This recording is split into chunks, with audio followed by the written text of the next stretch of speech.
Everybody has a basic idea about how evolution works. On the one side, you have a group of animals. On the other side, you have the environment in which they live. The environment slowly changes over the eons. And every generation, there are mutations within this group of animals. And the mutations that just happen to luckily match with the environment, they stick in the population of animals and the rest die off. And over the eons, the animal slowly morphs to fit its environment. But humans are a little different. At least proto-humans and humans in the past maybe 2 million years. We don't evolve to our physical environment. We evolve to a different environment. And our evolution is different than any other animal, which is why we have big brains and we conquered the earth. It's easier to think of this in terms of not individual humans, but a group of humans, a collective, like 100, 150 people, a collective consciousness, a collective human group. And think of this human group as an individual entity. And this individual entity doesn't need to wait 1 million years to adapt to its environment. This individual entity can adapt to its environment within a couple of hours. Because inside this group of humans is a whole bunch of thinking brains. Thinking, communicating, remembering, storytelling, problem-solving brains. And within this group of humans, we can solve any problem that the environment met or threw at us. And so this group of collective humans learned how really quickly to live everywhere in the world. We didn't have to wait millions of years to adapt to different environments. And within this collective group of human, we are always having these idea contests. Every time there's a new problem presented to us by the environment, it's a contest to see who can best solve the problem.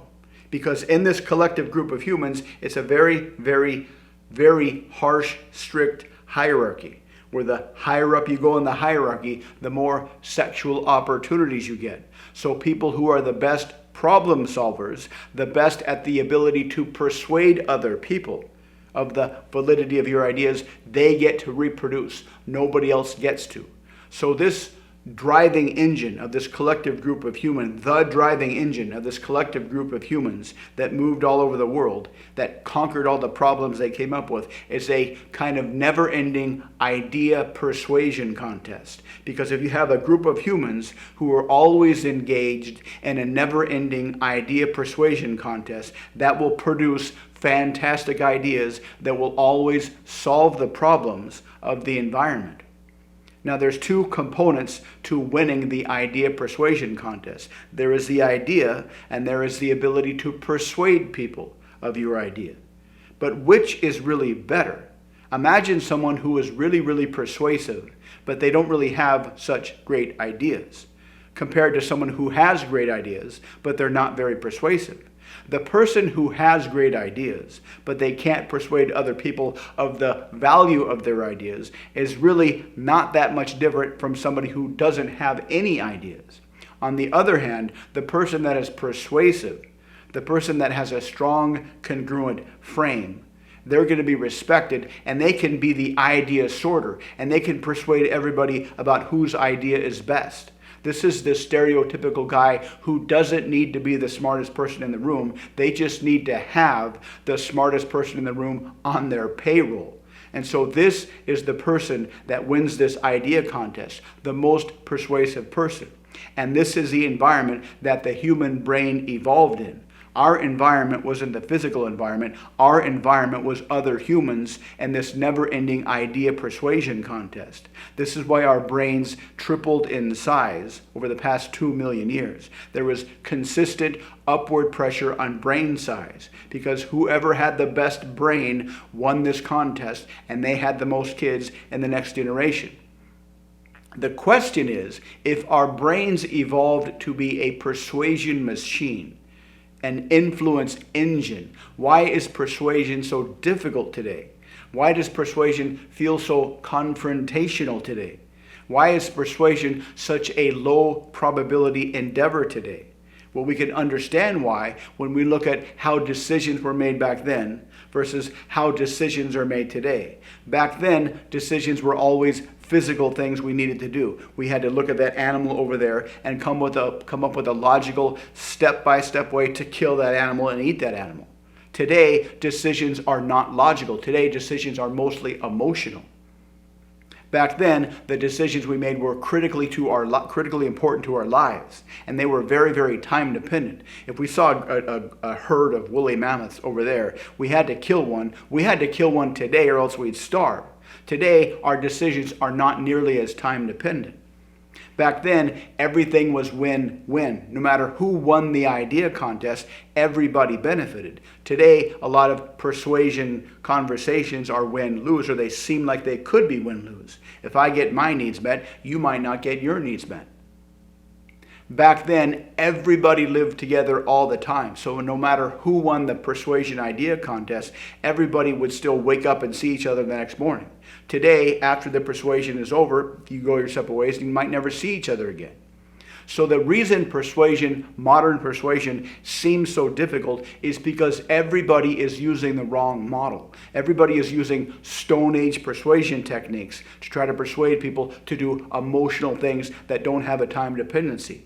Another huge difference is everybody had similar mental maps back then. Everyone had the same experiences. Everybody had the same desires. Everybody had the same expectations and hopes. So when you were trying to compete in an idea contest and you were taking your mental map and trying to cram it into the brain of somebody else to accept your idea, your mental map was very, very similar to their mental map. There was a lot of overlap. But today, our mental maps are all different. Everybody has different desires. Everybody has different dreams and ambitions. Everybody has different memories. Everybody has different reasons for having the desires that they have. And so if you take your mental map today and try to cram it in somebody's brain using an idea contest model, it's not going to work. Even then, even bigger, even deeper is the idea that back then our arguments, our persuasive arguments were logical, rational.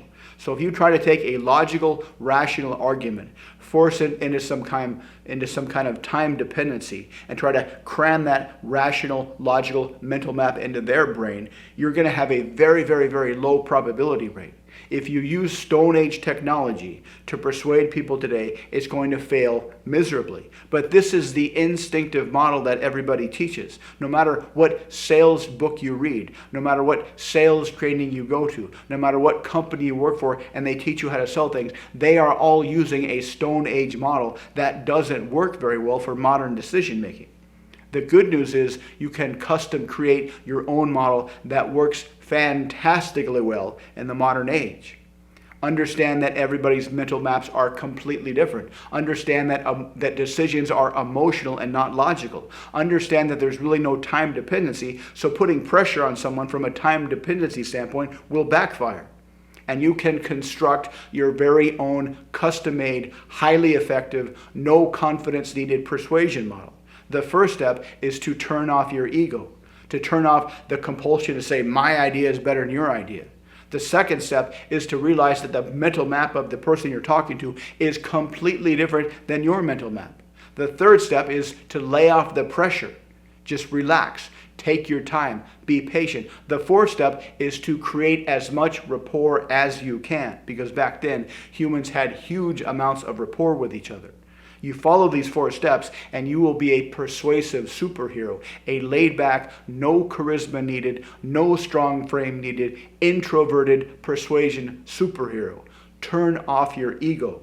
Elicit their mental map. Take time and patience and build out their mental map as big and bright and colorful and compelling as you can, and that will create the necessary emotions, the necessary good emotions that will make them willing to do whatever you want them to do.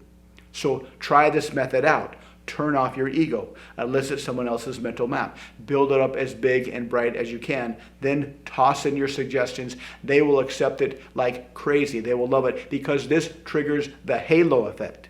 Once you turn off your ego and you elicit their mental map and they get them looking at all their desires in ways they haven't done probably ever, they will feel fantastic and they will see the whole world through this halo effect. They will see the whole world, including you and your ideas, through this massively attractive, massively internally congruent, massively filled with desire halo effect. And they will be willing to do whatever you want. No pressure needed. No time dependency needed. No charisma needed. No confidence needed. Introverted is perfect. Try this model out and see how well it works. If you'd like to learn more, check out the links below. Thanks for watching. Please like, subscribe, and comment, and I'll see you next time.